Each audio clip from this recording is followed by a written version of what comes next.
Hello guys, palamig tayo. Gumawa ako ng combination ng cherries, frozen cherries. What's that, honey? The other berries?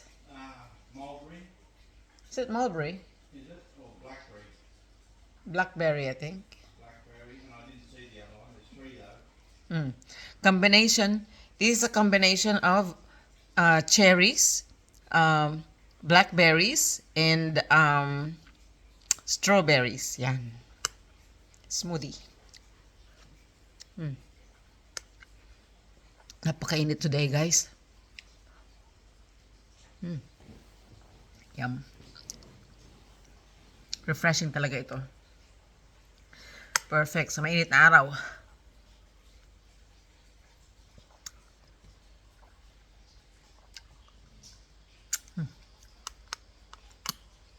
Hindi ko lang gusto dito yung buto ng ng berries ay nadudurog.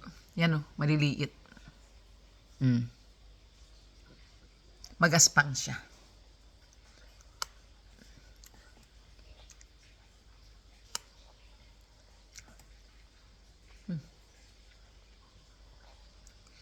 So, may gatas siya, tapos nilagyan ko ng kefir. Pandagdag pandagdag nutrisyon. Ang kefir parang yogurt yon. Normally, iniinom ko lang siya. Kasi kinakain ko lang na ganun. Pero, ngayon, hinalo ko dito.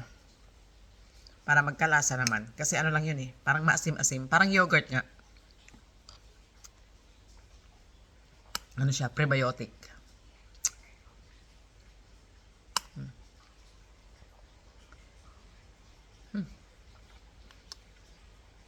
Dahan-dahan sa pagkain. Parang lang to? Parang halo-halo. Sobrang lamig. Parang nag-freeze yung ngala-ngala mo at saka yung sa akin dibdib. Yung asawa ko, brain freeze. Yung utak niya ang nalalamigan. Ako yung dibdib ko. Parang hindi ka makahinga. Sakit sa dibdib. Nga dapat dahan-dahan lang.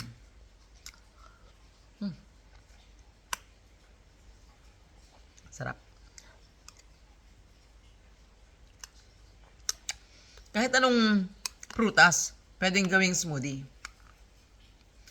Hindi kaya, i-ano mo na lang, shake. Ano smoothie at saka shake? Pero kaiba ng dalawa. Tingin ko pareho lang yun no? Pero, tingin ko, mayroong prutas na hindi akma sa gatas. Kaya yun. Bahala na kayo kung anong gagawin nyo dun. Kagaya siguro ng pinya. May pinya na bang nilalagyan ng gatas? Wala pa yata akong alam.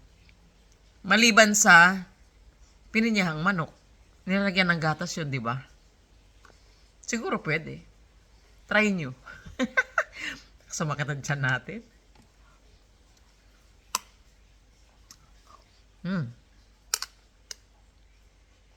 Sarap. Nag-request ang asawa ko dahil siya ay init na init. Gawa daw ng ganito. Jadi, good.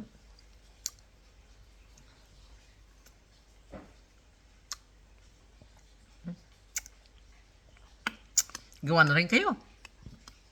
Bye! Gawa na rin kayo.